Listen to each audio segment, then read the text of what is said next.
everyone else.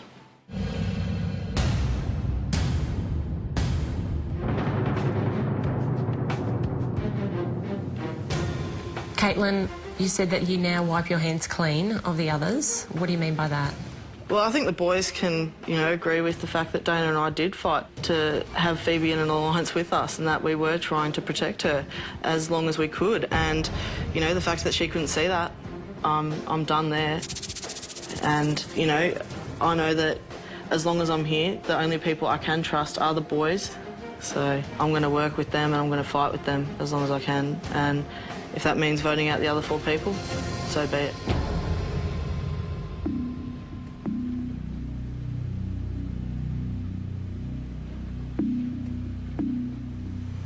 I know that the loyalty you have within the firm was built a long time before I was ever in it, and when I was in it, the only part that I played was to stand alongside Wayne and watch while he voted out the twins when it was the wrong decision, in my mind.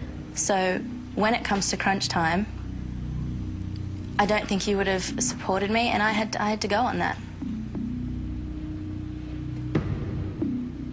I think I made the reasoning for my vote very clear. I didn't vote for Caitlin because I didn't like her or because, I thought she didn't deserve to be here. And I know that, you need your life back just like I do, and I understand that. But at the end of the day, me, Phoebe, Lisa and Jana, we're not in an alliance. We weren't part of the firm alliance, and since pretty much day one, we've been doing everything we can to just make sure we don't give you guys an opportunity to send us home. But, I'm fine with that because that's the game.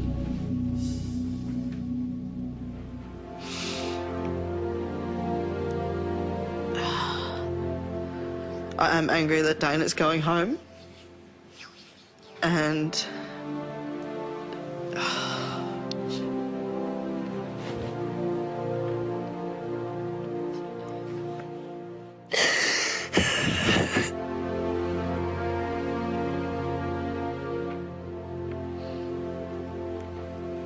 and I just want to apologise to the 4 of you. I think I've just proven to myself why I still need to be here. Because that wasn't the person I want to be. I've come here so I can be the best possible me that I can be, and so that I can live a happy, long life. I don't want to be bitter. No, and I don't want to be angry and defensive, and that's how I've lived my whole life. Ever since Mum died, I've thought the world's against me and everyone's out to get me. I don't want to be that person anymore.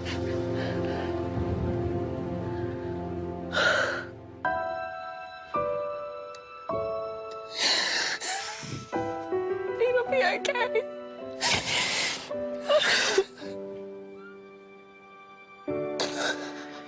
Whenever you think it's too hard,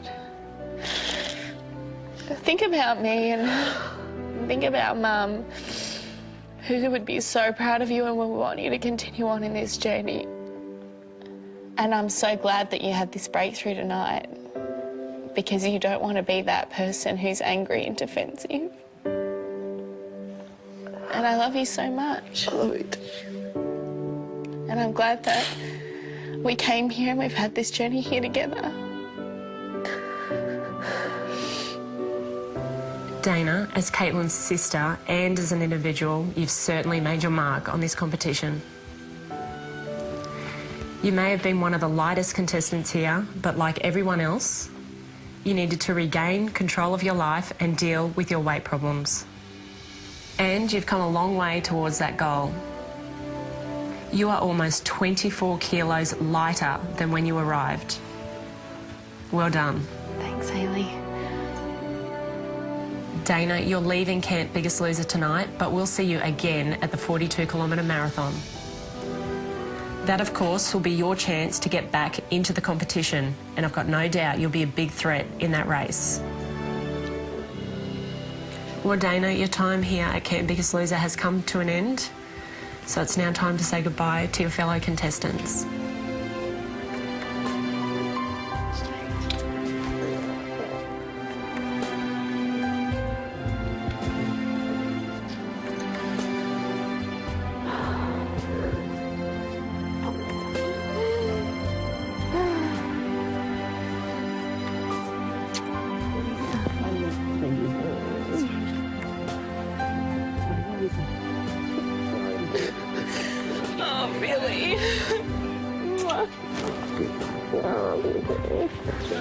Mama, looks good. You've got to be strong from now, stronger than ever. Yeah. Okay.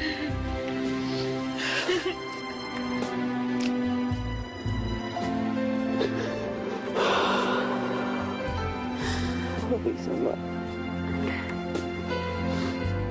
It'll be okay. See you guys.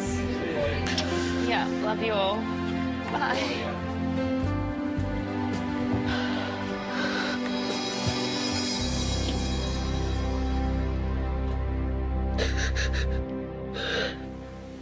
Well, contestants, there are now just 9 of you left. You are all running your own race. With each week, you must rise to a greater challenge.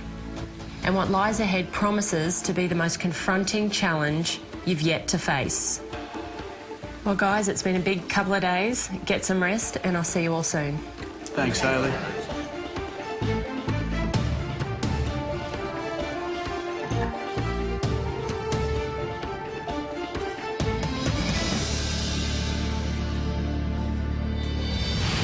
Still to come on The Biggest Loser. Caitlin in front of me went down like a sack of bricks because a wave hit her. It's boys to the rescue at Bondi. The spinal board. Someone go back and get the spinal board.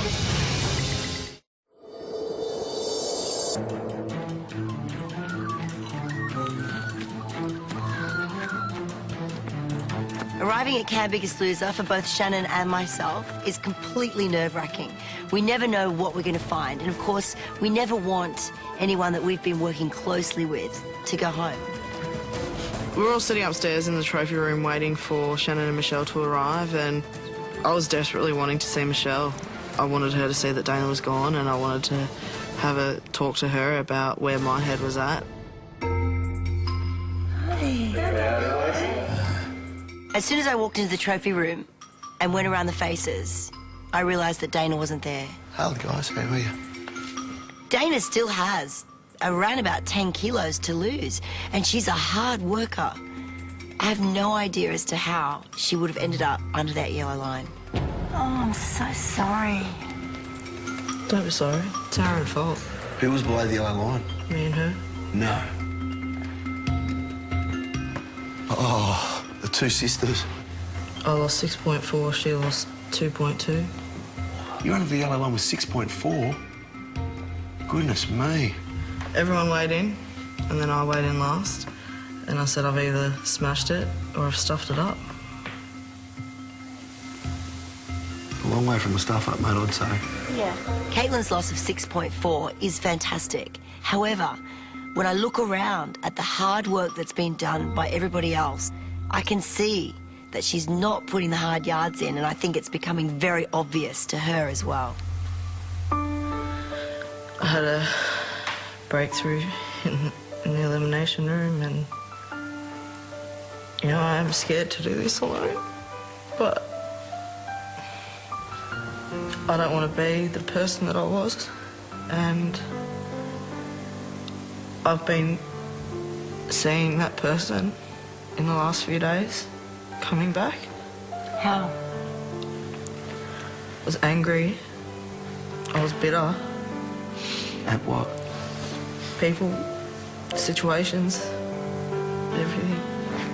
I always try and find some good in anything that happens. And it seemed apparent that Dana needed to be eliminated from this show for Caitlin to address her own issues. It was genuinely heartening for me to hear Caitlin say, I was returning back to the person that I despised most. There's her epiphany. There's her light bulb moment. Do you know, I'm gutted that Dana's not here. I really am. But I see some positive out of all of it. And that is, it's time for you to do this on your own. This is a real opportunity for Caitlin. Dana is not here to tell her what to do, get her out of bed, get her into training, nor is she here to potentially even hold her back. This is an opportunity now for Caitlin to do it on her own. What did you guys lose? 9.3. Well done, mate. What are you now? 132. Oh, yeah. Please? I lost 6.2 and I'm under 90 kilos. Oh, Oh, good girl. I haven't been under 90 since the year I got married. Oh, that wedding dress is looking closer and closer then, isn't it? Yes. I lost 6.5.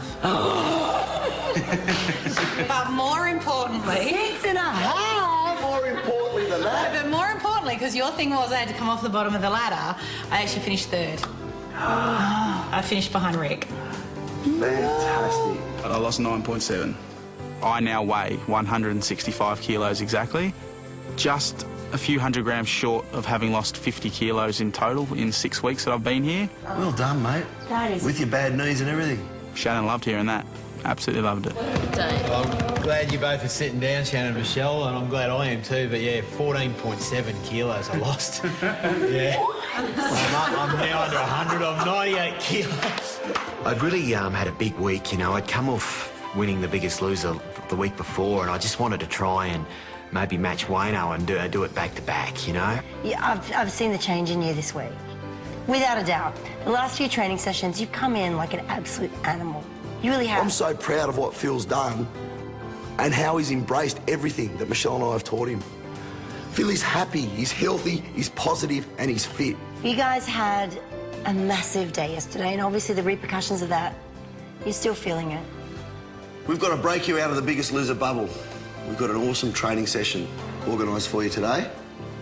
You're going to need your togs and a towel. And we'll tell you the rest later. See you downstairs.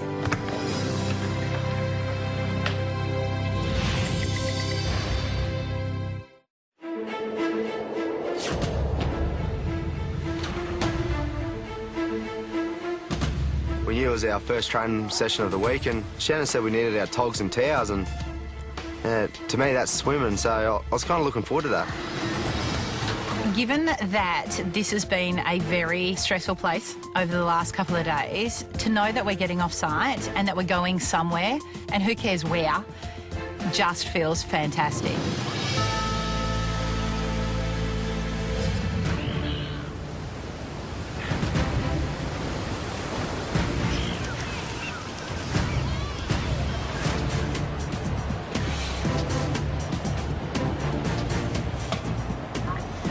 As we pulled up at Bondi Beach, I could tell the contestants were so excited. Not only to get out of Camp Biggest Loser, but to go to one of Australia's most famous icons. How good's this doing? As soon as we got down onto the beach, the contestants knew we were up for some beach training. What they didn't know is who would be taking us through our paces. We all walked down to the bottom of a tower on Bondi Beach, and then Shannon started calling out some names. Popo, boys! I've got some people that need saving. Can you come down and give us a hand?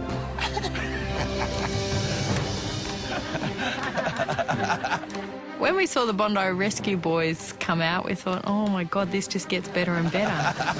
Hey, fellas! I was beside myself. Hey, mate. Well, I've got some people that need saving. What can you do for us? You know, they save lives. They patrol the beaches. They make everything okay. And to know that they're going to stand there with us is just amazing. OK, this is Hoppo, Chief Lifeguard down here at Bondi. These guys rely on their fitness, clarity of thought and agility to save people's lives. If they get it wrong, people die. If you're going to train with lifeguards, you want to train with the best. Yeah, I mean, a day down at Bondi can be pretty full on, you know. We'll get crowds of up to 45,000 people. We do rescues. Our busiest day is about 230 rescues for the day. I've seen what they do on telly, and it's just amazing, so to be a part of it, I was looking forward to it. Mate, I'd love you to take our guys through the drills that it takes when someone else's life depends on it, mate. I really want you to push them to the max. Let's go down to the water and get stuck into it. Right, let's go. Good luck, you guys. Once it was time to start training, I told the girls, you're training with me today, Hopper and his crew, and we're hitting the water.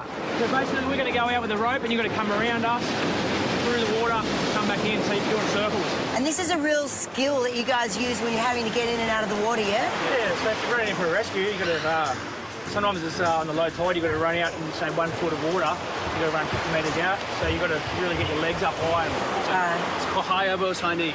So you look like a caveman, but it makes it easier. And so 2 of the boys stood in the water with this long rope, and we just had to keep running laps. Off you go. Get out there, girls. Get into it. running in water is something so foreign to most fat people. That's it, arms up, arms up, arms up. And it is one of the most difficult things that you can do on a beach ever. Oh, legs up, legs up, legs up, legs up. As we were going through the drill, the waves were buffeting you and, you know, trying to get your legs up and out of the water, it just really started to drain on your body. Go, Caitlin, get in there. Whee, it's over. Caitlin in front of me went down like a sack of bricks because a wave hit her. The fact that Caitlin fell down several times and kept on running around and around really shows that we've come such a long way and we're a testament to our training, and, you know, it's all about getting up when you fall down. That's it. Oh, come on, Caitlin, get up. Shannon, I want you sitting on the back of the Rhino. Minute rounds boxing. Dave holding the focus pads, and then change. Because of my restrictions, because I've got fractures in both legs, I'm not allowed to do any impact training. And because Dave has got his own issues with his hip, he's also not allowed to do that training either. So we grabbed some boxing gloves, grabbed some pads, and we just did boxing. Boys need the spinal board. Someone go back and get the spinal board. Spinal board. Quick, get the spinal board. I was looking forward to training with the world-famous Bondi lifeguards to do what they have to do and to get up that beach. And it's a very long beach. It's 1 kilometre long. So these guys must be unbelievably fit. Come on, let's go, boys, let's go. One of the first things we had to do was actually drag one of the lifeguards along the sand up to the other end, and it was dead weight. Come on, no one gives up. You got to get there. It was definitely hard trying to drag someone's body up the beach, and your back hurts, your arm hurts, and definitely your legs because you're walking backwards, and yeah, it was tough work. Come on, no one gives up. You got to get there. I actually found it quite difficult to get a grip on him. You know, I took him up under his arms, and then I tried at the other end with his feet. And I found he was just digging into the sand, and because he was lying there like a tub of jelly, it made it extremely difficult. Don't give up, Phil! We can't get Phil, mate. Can't help Phil. I dragged Shannon all the way to the end and looked back, and poor Daniel was getting a crutch full of sand, and we ended up picking him up and running with him. Lift! You can't afford to be tired. Quick, come on! It would have been easy by the arms, not the feet, and I think that's where he went wrong. Come on, boy. Go, go, go! Oh, yeah! We're then given a task where we had to actually push the buggy along the sand. So it just kept getting harder for us. 50 metres you got to that other, to the hat. Don't doubt yourselves. It's all about that commitment. You believe in yourself. When I'd mentioned it to Hoppo and the lifeguards that I wanted our contestants to push a rhino along the sand, they looked at me and went, I don't think so, mate. Now, Dino, I must admit, you did tell me they wouldn't be able to do this. Wow. You said it would have been nearly impossible. They're doing well. Come on, when we had to push that buggy through the sand, definitely remind me of the Waratahs training with the scrummage machine. You know, that killed my quads, but you know, going through that sand with that buggy was even harder. Come on, come on, come on. Show them what we got. They were going straight up the hill. I thought it was impossible. Go, go. Yeah, good, Ricky. Drive. Oh, yeah, finish it. The guys just impressed me. Phil especially, you know, an old bloke pushing rhinos uphill in the soft sand. There's nothing I can think of that is harder. Hey, Rose, off, let's push it back. Push it back. Back to the start. Yeah. I looked at him, I wanted to clip Joey over the ear for that, because I tell you, I was absolutely spent, but that's the youth for you and enthusiasm, so I thought I'd get back on the horse and push it back. After the break, the girls take to the surf with style. There you go, she's doing it well. She caught one.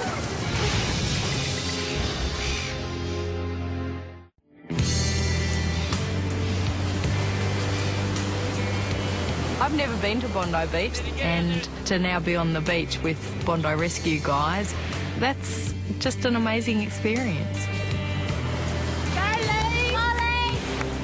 After we'd done the rope run, we had to paddle on the paddle boards out to a buoy and pretend it was a person and then come back. There you go, she's doing it well. Yeah. One after the other. Okay. Okay, no double strokes, it's one after the other.